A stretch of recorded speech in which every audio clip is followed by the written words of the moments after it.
All right, y'all. So this week was actually pretty cute. I'm glad that we got some filler episodes to give us a breather from last week because the whole Chelsea kidnapping thing was a lot.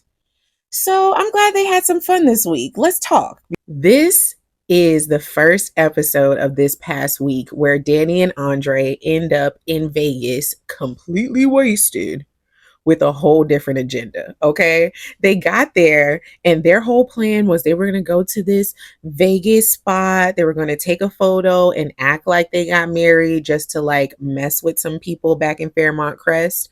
But what happened was they actually got married. I know. Of course, what happens in Vegas stays in Vegas, right? Not the case. Okay. This photo was actually posted on social media by the person that married them, which was an Anita Williams lookalike. Having Anita play the drag version of herself was brilliant. Okay. She did so well. It was so funny every time she tried to add like a southern drawl or talk about her mascara being messed up or just throw in like little moments where it tried to make it seem like she was somebody playing her. It was just so funny. It was so cute. The moments of Danny being like, Anita would never say that, like so cute. Even when Anita sees the photo with Vernon in their house and she's like, why would they even choose this impersonator? She looks nothing like me. That's hilarious, girl, because that is all the way you, okay? Now, if you've been watching the show, you know that these two are huge on impulses and doing things spur of the moment. But if you're new to the show, you'll be asking yourself, why would they even do this, right? Well, Danny and Andre have had some serious triggers in the last week of the show, right? Andre was presented with the fact that him and Ashley will really never be a thing. And now she's fully engaged to Derek and has told him like it's not going to happen. So, although I don't believe that he really loved Ashley the way that he makes it seem or cares about her even that deeply, I do think that it was a gut punch to his ego because he's always been the one to say yes or no, right? He's always been the rich bachelor in the room that was able to take who he wants and leave who he wants. I don't think he's ever even known rejection. So for her to straight up say, not even just I don't want you, but I already have a man and I want that man, I'm pretty sure that was a huge blow to his ego. So the announcement of her getting married and everything, I definitely think was a huge push for Andre to do this Vegas trip. Danny's had some major triggers in these last few weeks, right? You had Chelsea, her youngest daughter that was kidnapped and it took forever to find her. Of course, she was already reeling from the divorce. Her and Bill finally get close again while trying to look for Chelsea. When they find Chelsea, he's immediately like, oh, not going to happen. I got to draw the line again. I love my wife. We're never getting back together. We're never getting back together. And he's obviously trying to build a deeper relationship with his daughters without Danny. So now Danny is once again feeling misplaced, feeling left out, feeling like her life is no longer her own. And she's looking for a little bit of control, a little bit of attention that's her own, right? She's spiraling out. And the family's not surprised. The family's not surprised. You see Vernon and Anita on high alert the moment that she wasn't in front of everyone's face anymore. But obviously the marriage was a shock to everyone. I don't think anyone took it well. The fact that Danny now wants to stay married is definitely a problem. And she's only doing it to get back at Bill. Now, I know you're like, why would Bill even care, right? Well, Bill has already thrown his little tantrum. He sat there with Haley on that couch and was like, oh, I doubt she'll ever get with anyone else, at least not in the deepness of how we've been together. I doubt she'll ever fall in love again, let alone get married. I mean, the audacity for him to be so narcissistic and full of himself to think that Danny will never be able to, get over him and find someone new. Even Haley was annoyed with it.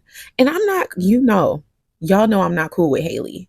But as a woman, you had to say something in that moment because who are you?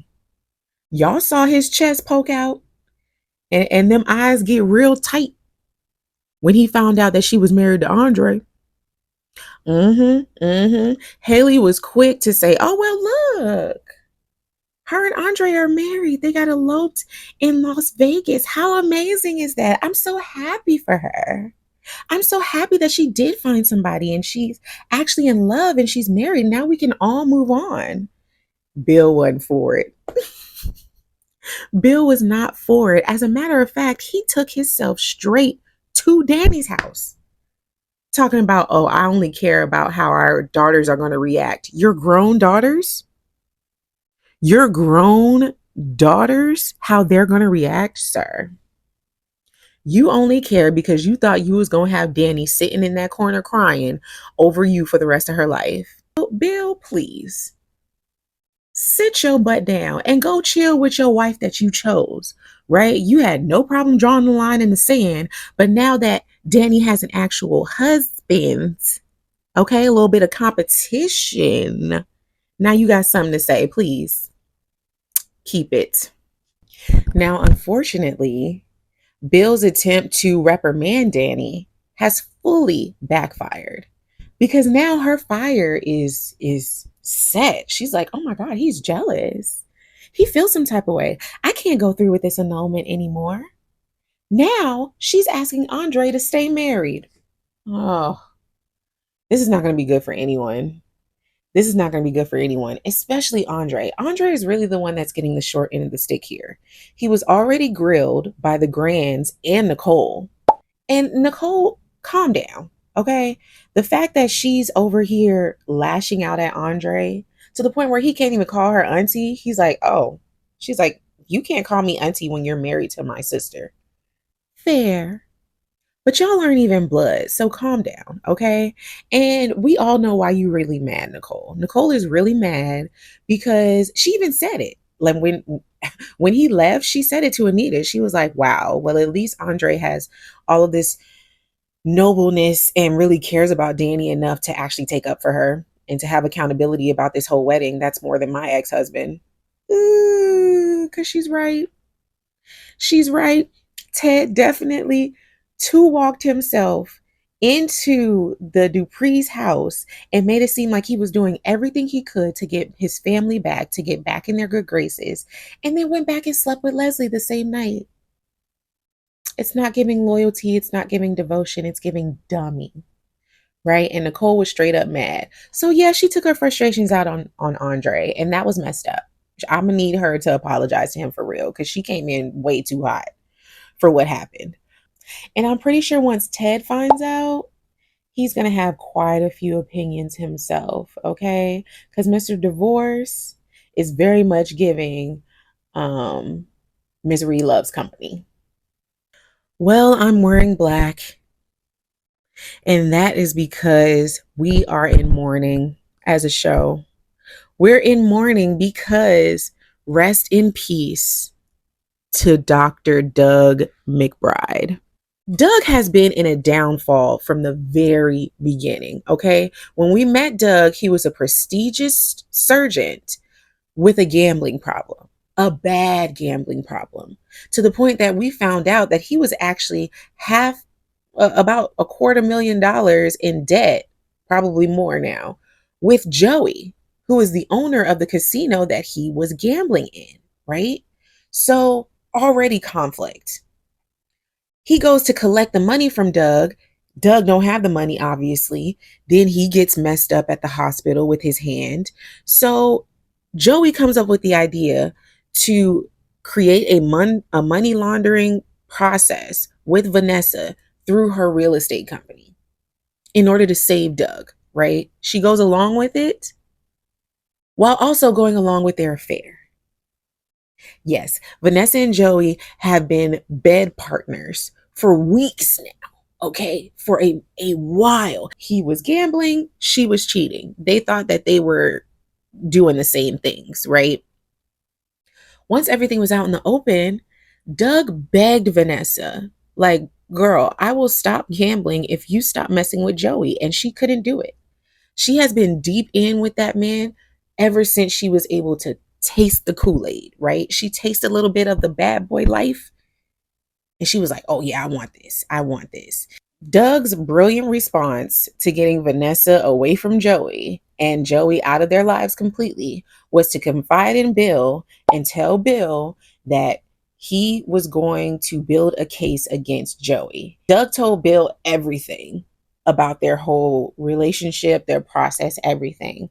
And in turn, Bill goes to Joey and tell Joey that Doug told him everything, and I'm going to let you handle him. I'll just follow your lead, which was pretty much signing Doug's death certificate. And part of me thinks that Bill knows that. Bill is deep enough in this game to know that that was going to be detrimental to him, and he could have handled that a lot better. That's one of the reasons why I don't like Bill. It's always just about himself. He's so selfish. If this was anyone else's family, he would have handled that way differently. So, yeah, some of Doug's blood is definitely on his hands.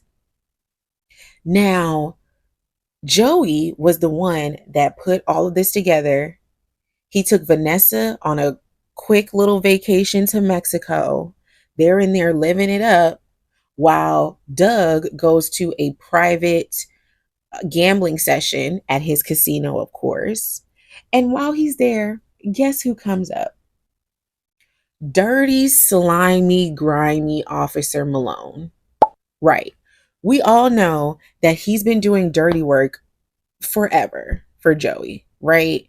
And he keeps saying, like, oh, I'm ready to retire. Well, no, he has the money to, because Joey paid him to basically help get Doug as drunk as possible. And the last time we saw Doug, he was woozy in that casino, and Malone was like, we're all good. Let's head home. Now, Jacob called Vanessa and told her that they found Doug's car. It went over a cliff. He drove over a cliff while he was drunk. It caught fire, and that his body was burned. So the theory is that Randy, who's been in the wind and has been Doug's only friend this whole show, Randy saw the whole thing, was able to save Doug in time, and he may not be gone. Now, there's already been a video released. Vanessa in real life posted a video of Doug saying goodbye to cast and crew, right? Him as a person saying goodbye. So we do know that he's no longer on the show for now. He's dead for now, but this is a soap opera.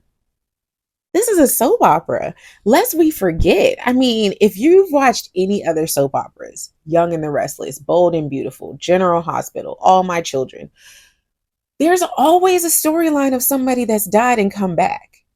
And we've watched full funerals. I'm talking about body in the casket and they've come back, right? So we don't know. We don't know how and if Doug is ever going to come back.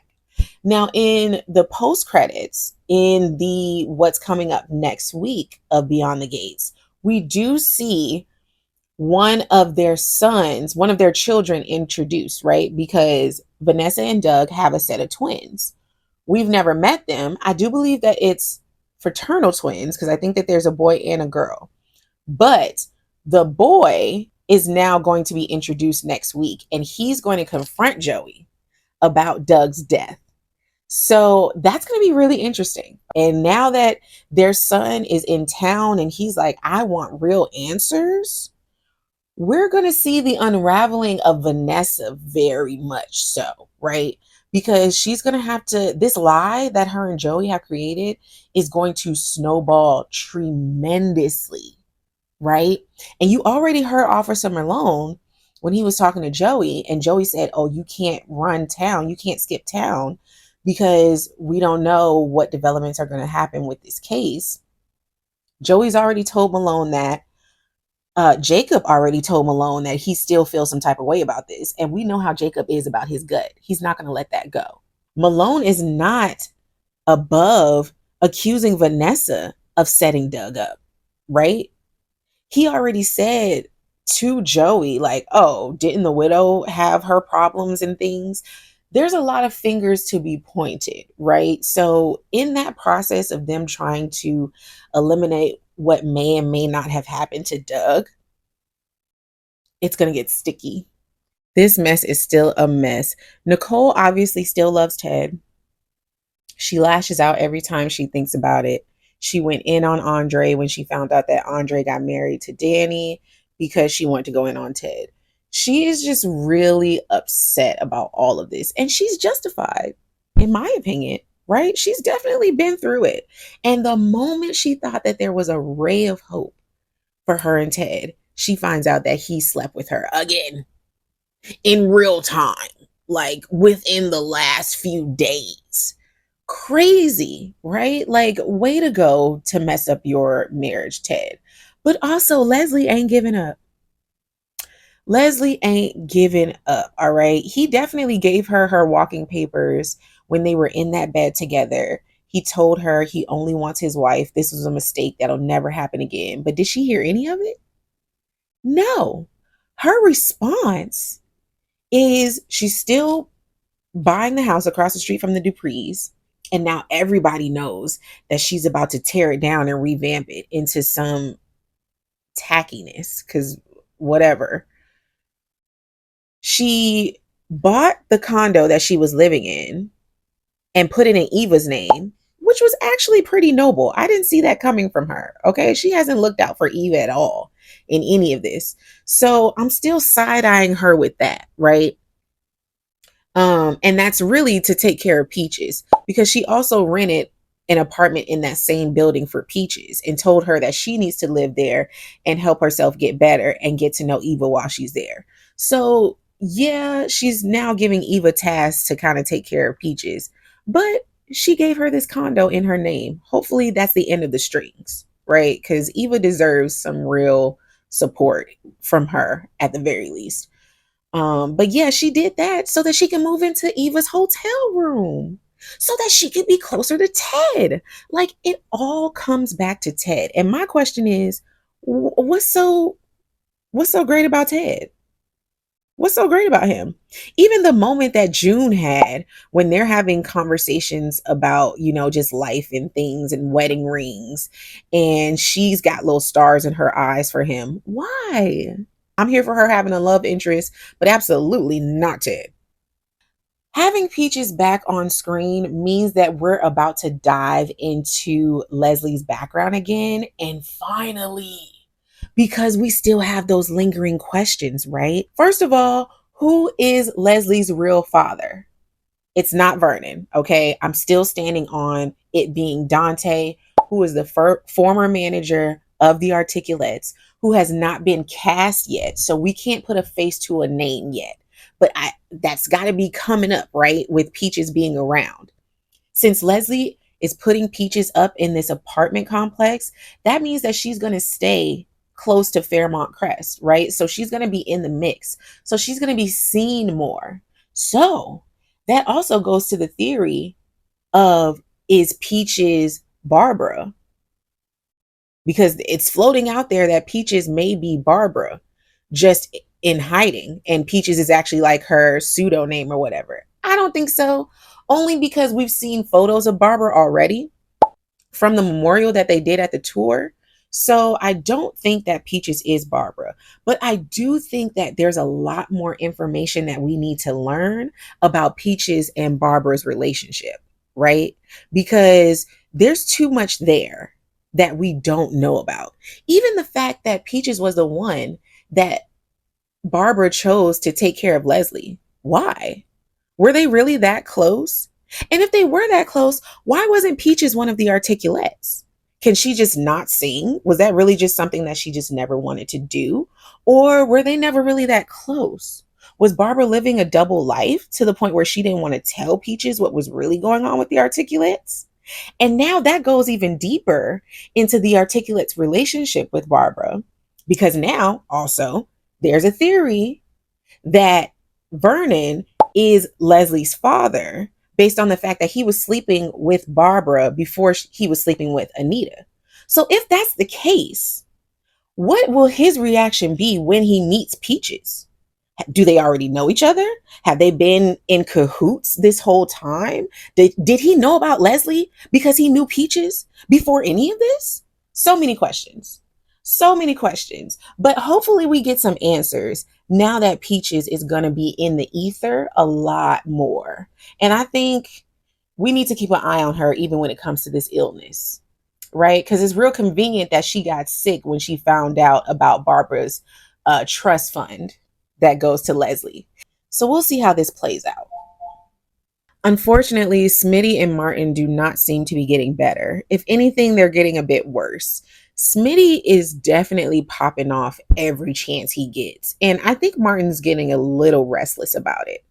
They had a full argument about the fact that Martin took Samantha to meet up with June at Orphe Jean's on her break so that they can talk, right? Because Samantha has already voiced to them that she feels that she doesn't have any female role models in her life, not even to mold her, but even just for her to confide in and for her to talk to. And yes, she has her grandmother and her aunt and her cousins, but they all have their own things going on, right? And she doesn't feel like she's a priority to them at the moment.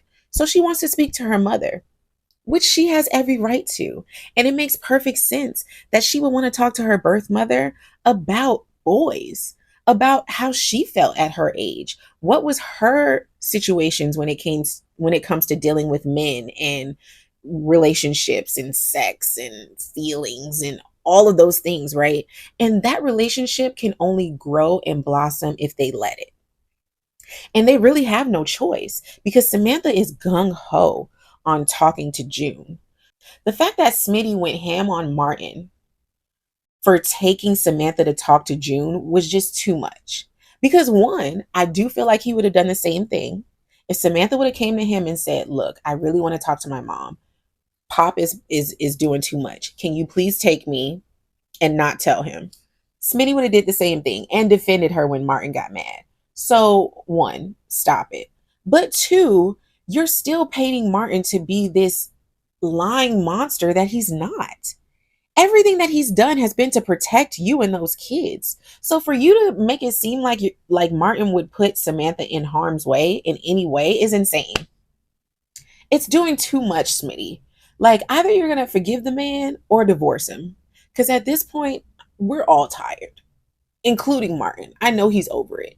But also, Smitty, you pushing June away makes no sense. Granted, yes, you saw how bad she left the kids when she signed them away to adoption, but at least she did that. And June has done nothing to make it seem like she's trying to take Martin and Smitty's place. Even has told Samantha multiple times she needs to talk to her dads in order to get certain answers. So, Smitty, you better get on the train. You better get on the June train before your kids and Martin are gone and you left on that pity party by yourself. Derek not wanting to tell Ashley that he's starting to have feelings in his legs is definitely on brand for them as a couple. Because I feel like they just love lying to each other. They just love keeping the truth from each other and living in whatever fantasy they can create for each other until reality bursts their bubble. Because Derek knows that it's going to be a problem if he starts to walk again and Ashley has no clue. The fact that he even told Jacob, like, "Oh, I've been looking at these videos, and wouldn't it be cool if we got to the wedding and as she's walking down the aisle, I like stand up out of my chair? Like, wouldn't that be an amazing surprise?" No, it would not. No, it would not. Those videos are beautiful because nine times out of 10, their spouse has been working through this process with them. Their spouse has known the struggles that they've gone through and the ups and downs and ridden that emotional roller coaster with them from day one. You excluding Ashley from this process is going to look like betrayal, especially once she find out that other people knew. Shanice knows. Now Jacob knows. The more people that find out before Ashley does, it's going to become a huge problem. And I love how Jacob was like, "Bro, you can keep this secret all you want to, but I'm not keeping a secret from my wife." And period. Okay? I need for men to have more accountability in their own spaces like that. It's not about, blabbing your business to everybody. It's about being honest to your partner, the person that you're literally about to pledge your whole life to. I really hope that he tells Ashley very soon. But this is a soap opera. She's going to find out. And it's not going to be from him. Something's going to fall on his leg. Something's going to happen to where he reacts in front of her. And then it's going to be a problem. I love me some Naomi and Jacob, baby. Okay. When I tell you, they are just, oh, I love them. They love each other. They communicate well. They have each other's backs. That episode where she loses her wedding ring and June finds it in the bathroom, it was just the best, right? They tear up the house. They talk about how he merged a piece of his mother's ring to her ring. It's engraved, like all of the work that he put in for her to have her ring. And how exciting is it that in the coming episodes, there's going to be a pregnancy announcement? They didn't even give us like the whole back and forth of whether she's pregnant or not. We saw in the coming episode that she's going to announce that she's pregnant, and Jacob is automatically like, oh, we got to up it. We got to get better. We got to do better. We got to get more money. We got to get a bigger house. We got to do da da da da. And I'm here for it, Jacob. Keep all of that energy, because this is what we want. This real display of Black love, this real example of marriage and love and leadership within a relationship. It's beautiful. I'm so excited for them. I can't wait to see Naomi pregnant. She's going to be the cutest thing. Hopefully she doesn't stress too much over her job in that process, though. I think that this is going to be a good time for us to see the softer, more maternal side of Naomi, and whether she even feels like she has that, right? Because we've always seen her in lawyer mode. We've always seen her on the go trying to do things. So this pregnancy will probably slow her down and make her view life a little differently, and maybe even give her a different perspective on Haley. I don't know if it'll help rekindle that friendship or whatever, but maybe she'll see Haley through different eyes if she's able to get away from the fact that that last pregnancy, Haley's pregnancy, was fake. Because if not, it may go even worse for Haley. Because now that Naomi is really pregnant, she might go into the fact that she faked a pregnancy and how messed up that really is. So yeah, this could go great or horrible for Haley. But either way, congratulations to the happy couple. I'm so excited that they're pregnant. This was definitely a fun and lively week for Beyond the Gates. I really love where the storylines are going. Hit me in the comments. Let me know how you feel about what's happened so far. Some of the questions that I posed throughout the video. Let me know how you feel about it and what you think. And we'll be right back here next week. Beyond the Gates.